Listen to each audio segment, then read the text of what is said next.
Hello everybody and welcome back to our channel ShareX India. So जैसा कि आप लोगों को पता है कि रात में हम लोग यहाँ पर डिस्कस करते हैं हम लोग की एक नई सीरीज जो हम लोगों ने यहाँ पर शुरुआत करी हुई है, जिसमें हम लोग मार्केट की यहाँ पर थोड़ी बहुत बातें करते हैं और दो चार स्टॉक्स जो आप लोग के पोर्टफोलियो में यहाँ पर होने चाहिए उनकी मैं बातें करता हूँ। सो वीडियो में आगे बढ़ने से पहले एक छोटी सी रिक्वेस्ट है, अगर आप लोगों ने मुझे अभी तक सब्सक्राइब नहीं किया है तो प्लीज मुझे सब्सक्राइब करना मत भूलिएगा। ऐसे ही हर आईपीओ से मैं आप लोग को मार्केट में अप टू डेट रखता हूँ। चलिए वीडियो की शुरुआत करते हैं, वीडियो में यहाँ पर आगे बढ़ते हैं। पहली बात तो मैं फटाफट से यहाँ पे आप लोगों के साथ क्लियर कर लेता हूँ कि आज मॉर्निंग में जो 3-4 आईपीओस की मार्केट में लिस्टिंग होने वाली थी, चाहे वो वेस्टर्न हो, आर्केड हो या आप लोग का यहाँ पर नॉर्थन हो, सभी की जो लिस्टिंग थी वो हम लोगों को एज एक्सपेक्टेड यहाँ पर देखने को नहीं मिली। अब कुछ लोग यहाँ पर ऐसे हैं जो मेरे से कह रहे हैं कि यार तुम्हें एनालिसिस करना नहीं आती या तुमने सही से नहीं बताया। सर देखिए, मैंने जो चीज़ें बताई थी मैंने वो सही बताई थी। इनफैक्ट मैं अपनी हर वीडियो में यहाँ पर ये भी कहता हूँ कि अगर दुनिया में कहीं कुछ ऐसा हो जाए जो नहीं होना चाहिए था तो उसके बाद मार्केट में फॉल आना निश्चित होता है। अब ऐसा आज सुबह यहाँ पर क्या हुआ मैं आप लोग के साथ यहाँ पर शेयर करता हूँ। सुबह मार्केट में हुआ क्या, सुबह सुबह की ये न्यूज़ है, अराउंड रात की, मतलब बेसिकली रात की न्यूज़ है। इजराइल अटैक हो गया था लेबन। अभी आप लोगों को पता है कि ना, इजराइल और ईरान का जो यहाँ पर आजकल जो सिचुएशन है वो काफी यहाँ पर अच्छी नहीं चल रही है। उसी चक्कर में आज इजराइल ने लेबनान पे वहां पर अटैक किया, जहां पे उन्होंने रैपिड मिसाइलें यहाँ पर दाग दी और तकरीबन 550-600 लोग के आसपास की यहाँ पर डेथ हो गई है। और इसी के चक्कर में सुबह जब आज मार्केट यहाँ पर ओपन हुई तो वो थोड़ा सा पैनिक में ओपन हुई। ऑल्दो कल रात में जब यूएस की मार्केट यहाँ पर क्लोज हुई थी तो वो यूएस की मार्केट यहाँ पर पॉजिटिव में क्लोज हुई थी, बट क्योंकि ये जो न्यूज थी ये आज सुबह अर्ली मॉर्निंग में आई, इसके बाद मार्केट में कहीं ना कहीं एक सेलिंग प्रेशर आ गया और उसके बाद जो मार्केट थी उसमें आप लोग को ऑब्वियसली बात है उतना फॉल तो देखने को नहीं मिला, बट कहीं ना कहीं जो आईपीओ वगैरह थे उनकी लिस्टिंग यहाँ पर खराब हो गई। फिर चाहे वो आप लोग का यहाँ पर आर्केड हो, चाहे वो नॉर्थन हो, चाहे वो आप लोगों का वेस्टर्न हो, वेस्टर्न तो आप लोग का यहाँ पर लॉस में चला गया एस, जैसा कि हम लोगों ने यहाँ पर कल बातें भी करी थी कि जो वेस्टर्न आईपीओ है उसकी जो लिस्टिंग है वो आप लोग को यहाँ पर नेगेटिव में भी देखने को मिल सकती है। ऑल्दो थोड़ी देर के लिए वो पॉजिटिव में आया था तो आई होप आप लोगों ने तब वहां पर एग्जिट कर लिया होगा, तो अब यहाँ पर कोई भी वेस्टर्न्स को होल्ड नहीं कर रहा होगा। पर्सनली मुझे भी वेस्टर्न्स के आईपीओ की अलॉटमेंट हुई थी, मैंने भी वहां पर एग्जिट कर दी थी। तो अब इजराइल या और ईरान में कितना क्या अटैक रहता है, उन सब की जो भी बातें होंगी उससे मार्केट पे इम्पैक्ट आएगा और हो सकता है कि उसके बाद मार्केट भी आप लोग को गिरती हुई नजर आ जाए। इनफैक्ट इसके बाद ही आज सुबह अगर आप लोग यहाँ पर देखोगे तो FII ने तकरीबन यहाँ पर 2700 करोड़ के आसपास की शेयर्स अपने इंडिया मार्केट में बेच के एग्जिट ले ली, क्योंकि यहाँ पर सुबह सुबह FII ने अपने शेयर्स वगैरह बेचना स्टार्ट कर दिए। तो जो मार्केट थी वो उतनी ज्यादा आज सस्टेन नहीं कर पाई, भले ही निफ्टी ने आज अपना ऑल टाइम हाई टच किया 26,000 रुपए के आसपास का, लेकिन क्योंकि मार्केट में जो सेंटिमेंट्स थे वो नेगेटिव थे तो वो 26,000 को सिर्फ टच करके वापस आप लोग का रिवर्सल हो गया। अब अगर मैं बात करूँ यहाँ पर 2 मिनट के लिए निफ्टी के बारे में, तो निफ्टी यहाँ पर अपने क्रूशियल मार्क पे पहुंच चुकी है, लगभग 26,000 रुपए के आसपास का जो ऑल टाइम हाई था वो यहाँ पर हिट हो गया है। अब कल आप लोग के यहाँ पर 2-3 सिनेरियो बन सकते हैं। सिनेरियो नंबर 1 तो ये होगा कि आज रात में जब आप लोग की इंडियन कह रहा हूँ, यूएस की जब मार्केट आप लोग की ओपन होगी तो वो पॉजिटिव ओपन होती है या वो नेगेटिव ओपन होती है, उसका इम्पैक्ट कल सीधा सीधा आप लोग को यहाँ पर देखने के लिए मिल जाएगा। सेकेंड थिंग, 26,000 एक टफ रेजिस्टेंस के लिए ऐसा एक्ट करेगा इंडियन मार्केट में। 26,000 को ब्रेक करना उतना आसान इंडियन मार्केट के लिए यहाँ पर नहीं होने वाला है। हो सकता है कल आप लोग का भले यहाँ पर 26,000 का जो आंकड़ा है वो यहाँ पर क्रॉस कर जाए निफ्टी और थोड़ी देर सस्टेन भी करे, या हो सकता है कि कल मॉर्निंग में जब आप लोग की इंडियन मार्केट यहाँ पर ओपन हो तो ओपन ही वो 26,000 के पार हो, बट अगेन उसको सस्टेन कर पाना मुश्किल है। हो सकता है कि आप लोग की जो मार्केट है वो 26,100 रुपए पे ओपन भी हो जाए, बट उसके बाद वो फॉल होते होते होते होते नीचे आ जाए, क्योंकि कहीं ना कहीं यहाँ पर एक जो गैप क्रिएट हुआ है ये गैप को फिल करना बहुत जरूरी है। इसके बिना मार्केट ऊपर नहीं जाएगी, 1-2 दिन ऊपर चली जाए, बट मैंने कल की वीडियो में भी कहा था ये गैप, यहाँ पर जो गैप है इसको फिल करना बहुत जरूरी है। हो सकता है कि आप लोग का मार्केट कल ही यहाँ पर जो रेंज यहाँ पर बनी हुई है तकरीबन 600 पॉइंट के आसपास की, अभी फिलहाल कुछ टाइम तक आप लोग की जो मार्केट है वो इसी रेंज में ट्रेड करती हुई आप लोग को नजर आ सकती है। जो लोग यहाँ पर बैंक निफ्टी में इंट्राडे करते हैं, आज सुबह मैं इंट्राडे यहाँ पर कर रहा था तो मैंने उसमें एक बात नोटिस करी, मैंने इंट्राडे में कर रहा था, एक बात मैंने वहां नोटिस करी कि अगर आप लोग यहाँ पर इसको 30 मिनट के पैटर्न पे देखोगे तो 30 मिनट के पैटर्न पे यहाँ पर बैंक निफ्टी ने एक चैनल क्रिएट किया है, रेक्टेंगल चैनल। तो अब कहीं ना कहीं अगर चैनल का नीचे ब्रेकआउट होता है तो आप लोग को अगेन नीचे की तरफ आप लोग को तकरीबन तकरीबन यहाँ पर 53,500 रुपए के आसपास मार्केट आप लोग को फॉल होती हुई नजर आ सकती है। अगेन अगर बैंक निफ्टी नीचे गिरेगा तो साथ ही में निफ्टी भी आप लोग का इसके ड्रैग हो जाएगा। और अगर इस चैनल का जो ब्रेकआउट है वो ऊपर होता है, वैसे मुझे लगता नहीं ऊपर होगा, उसका रीजन क्या है, यहाँ पे भी कस के प्रॉफिट बुकिंग आई है आप लोग की विग में। विग भी अगर आप लोग यहाँ पर देखोगे तो बहुत अच्छी खासी बड़ी विग है आप लोग की ये वाली, यहाँ पर भी आप लोग को प्रॉफिट बुकिंग आई है। तो कहीं ना कहीं प्रॉफिट बुकिंग क्या आई है, वो एफआईआईएस ने जब मार्केट से एग्जिट लिया आप लोगों की, तो ऑब्वियसली बात है कि मार्केट में तो फॉल आना तय था। यहाँ पर कल भी एफआईआईएस ने कुछ बहुत अच्छी बाइंग नहीं करी थी, परसों भी एफआईआईएस ने थोड़ी बहुत यहाँ पर बाइंग करी थी, बट अगेन अगर अटैक की कोई भी बात यहाँ पर होती है तो अटैक में अच्छे से अच्छी भी जो एनालिसिस है वो यहाँ पर फेल हो जाती है। एनीवेज मार्केट के बारे में तो यही सारी चीजें थी। अब आप लोग से बात करते हैं यहाँ पर हम लोग 2-4 शेयर्स के बारे में। पहली कंपनी यहाँ पर जो आज आप लोग की रहने वाली है वो रहने वाली है कोफोर्ज की।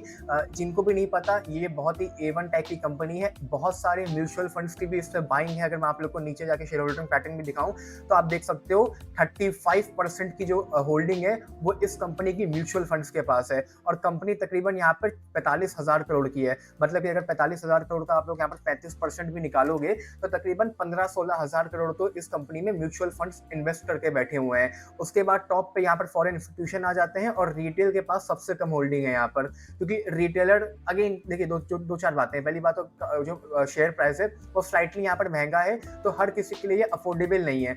बट अगेन कंपनी धमाकेदार है, मिड कैप ऐसी कंपनी है। कंपनी का अगर आप लोग यहाँ पर प्रॉफिट भी देखेंगे तो हर साल कंपनी का जो प्रॉफिट है वो यहाँ पर आप लोग को इंक्रीज करता हुआ नजर आ रहा है। और इनफैक्ट अगर आप लोग यहाँ पर इसका पी वगैरह भी देखोगे तो उतना ज्यादा आप लोग को हाई वैल्यूएशन पे नहीं मिलेगा। बट अगेन जो मेजर रीजन इसको कवर करने का वो इसके प्रॉफिट है। 2022 में कंपनी का प्रॉफिट था तकरीबन 860 सीआर के आसपास का। 2023 में प्रॉफिट बढ़ के तकरीबन 950 सीआर के आसपास का हो गया। पिछले साल तकरीबन 1050 करोड़ के आसपास इन्होंने क्लोज किया है और इस साल 1025 करोड़ ये लोग यहाँ पर कर चुके हैं और 2 क्वार्टर के रिजल्ट आना यहाँ पर बचे हैं। इनफैक्ट इतना ही नहीं, यहाँ पर अगर आप उसका टारगेट की भी बात करोगे तो तकरीबन यहाँ पर शेर खान ने इसको 8,500 रुपए के आसपास का टारगेट भी दिया हुआ है। अगेन जो टारगेट होते हैं वो एक लॉन्ग टर्म के टारगेट होते हैं, मतलब कि 1 साल के टारगेट होते हैं। क्योंकि कंपनी का यहाँ पे क्वार्टरली रिजल्ट अगर अच्छी अनाउंस करती है तो नो डाउट 8,000 7,500 रुपए का जो मार्केट जो प्राइस है शेयर का वो आप लोग को अचीव करते हुए देखने के लिए मिल सकता है। और पिछले भी अगर आप लोग यहाँ पर देखोगे तो 1-1.5 महीने से कंपनी तकरीबन रेंज बाउंड में ही यहाँ पर ट्रेड कर रही है। तो अगर ब्रेकआउट आता है तो नो डाउट यहाँ पर 8,000 रुपए के आसपास का जो टारगेट है वो यहाँ पर अचीव हो जाएगा। अब आप लोगों से बात करते हैं KPIT टेक्नोलॉजीज के बारे में। इसके बारे में वैसे तो बहुत लोगों ने नाम यहाँ पर सुना होगा, अगर नहीं सुना है तो मैं आप लोग को बता दूं कि कंपनी आप लोग की ये जो है काफी सारी टेक्नोलॉजीज वगैरह की चीजें बनाती हैं। मुझे पता है मैं उतना अच्छे से एक्सप्लेन नहीं कर पा रहा हूँ। देखिए अगर मान लीजिए मेरी एक कार की कंपनी है तो एक गाड़ी बनाने में काफी सारे यहाँ पे टेक्नोलॉजी वगैरह की रिक्वायरमेंट होती है, चाहे उसका वो सिस्टम बनाने का हो या उसके हो सकता है कुछ मैकेनिकल पार्ट्स वगैरह बनाना हो या सॉफ्टवेयर डेवलप करना हो। तो ऐसे में ये जो कंपनी है ये अपना जो है काम पूरा यहाँ पर प्रोवाइड करती है। और खाली गाड़ी बनाने के लिए नहीं, चाहे यहाँ पर आप लोग की फार्मा इंडस्ट्री हो, चाहे ऑटोमोबाइल इंडस्ट्री हो या आप लोग की यहाँ पर IT इंडस्ट्रीज हो, जहां पे भी आप लोग का काम होता है टेक्नोलॉजी वगैरह का। कंपनी की देखिए IT कंपनी है तो IT कंपनी का काम तो यहाँ पर हर मतलब इंडस्ट्री में होता ही होता है। इसके अलावा कंपनी यहाँ पर मिड साइज की कंपनी है, ना ही स्मॉल कैप है ना ही लार्ज कैप है। बात करूं मैं प्रॉफिट के बारे में तो जो मेन रीजन है इसको कवर करने का वो इसके प्रॉफिट में ग्रोथ है। अगर आप लोग यहाँ पर ध्यान से देखो तो प्रॉफिट में कितना हर साल यहाँ पर भयंकर आप लोग को इंक्रीज करता हुआ नजर आ रहा है। इनफैक्ट इतना ही नहीं, JM फाइनेंशियल्स, JM यहाँ पर म्यूचुअल फंड भी है, JM फाइनेंशियल्स ने यहाँ पर इसको तकरीबन 2,000 रुपए के आसपास का टारगेट भी दे रखा है। अगर अभी आप लोग यहाँ पे इसको बाई भी करते हो तकरीबन 1,700 रुपए के आसपास का, तो मोटा मोटा 20% के आसपास आप लोग यहाँ पर इसमें अपना जो प्रॉफिट है वो बना लोगे। 20% 2-4 महीने में अगर अचीव भी हो जाता है तो बढ़िया आप लोग के लिए कंपनी ये रहने वाली है। और प्रॉफिट भी इस कंपनी के यहाँ पर धमाकेदार लेवल से आप लोग को इंक्रीज करते हुए नजर आ रहे हैं। आप देखो यहाँ पर सन 2023 का जो प्रॉफिट है तकरीबन 500 करोड़, 2024 में 800 करोड़ और इस साल 900 करोड़ तो ऑलरेडी कर चुके हैं और 2 क्वार्टर के रिजल्ट आना यहाँ पर अभी भी बचे हैं। तो ये कंपनी भी आप लोग के पोर्टफोलियो में आप लोग उसको यहाँ पर होल्ड कर सकते हो। अब बात करते हैं बिकाजी फूड इंटरनेशनल के बारे में। देखिए कंपनी ये ज्यादा पुरानी नहीं है, इसका अभी हाल ही में ही आईपीओ आया था सन 2022 में। 2022 में आईपीओ आने के बाद भी कंपनी यहाँ पर तकरीबन 150% का रिटर्न बना के दे चुकी है। मुझे इसको थोड़ा सा पहले ही कवर करना चाहिए था, बट मैंने कवर किया नहीं, मुझसे गलती हो गई। एनीवेज 2023 में अगर आप इसका प्रॉफिट देखोगे तकरीबन 136 सीआर के आसपास का था, और जो 2024 गया है यहाँ पर, इस साल भी कंपनी का जो प्रॉफिट था वो बढ़ के यहाँ पर ऑलमोस्ट 350 सीआर के आसपास का हो गया।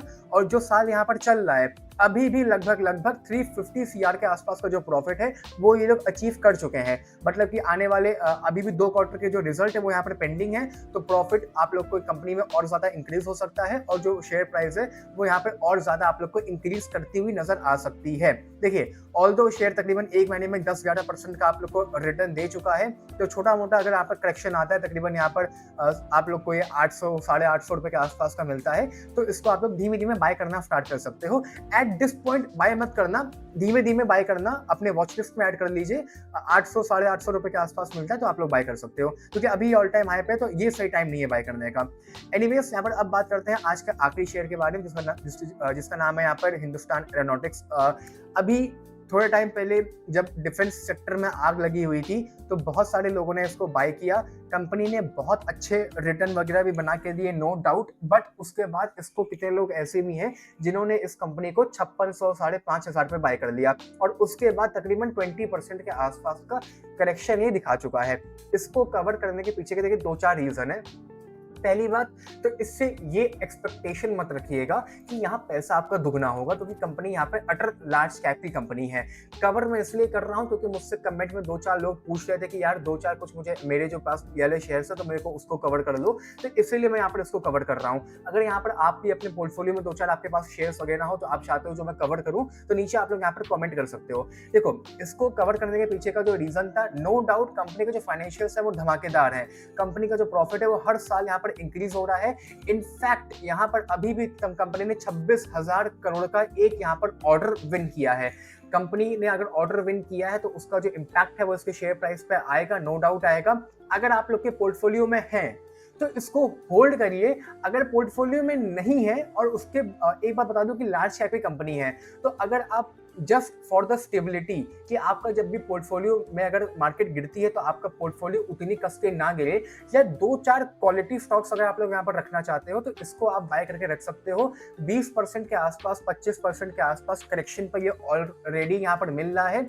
4,000 रुपए के आसपास मुझे नहीं लगता मिलेगा आप लोग को, बट अगर 42-43 के आसपास मिलता है तो उसको आप बाय कर सकते हो, वरना एट दिस पॉइंट भी बाय कर सकते हो, क्योंकि लगभग 25% का करेक्शन ऑलरेडी यहाँ पर दिखा चुका है। बाकी मेरी आज की इस वाली वीडियो में इतना ही। जैसा कि मैंने बताया, अगर कहीं भी अटैक होता है तो अभी जो 2 आईपीओ आप लोग के ओपन है उन पे भी इम्पैक्ट आएगा, उसको दिमाग में रख लीजिएगा ये वाली बात। बाकी मेरी आज की इस वाली वीडियो में इतना ही। Bye bye, take care, love you all.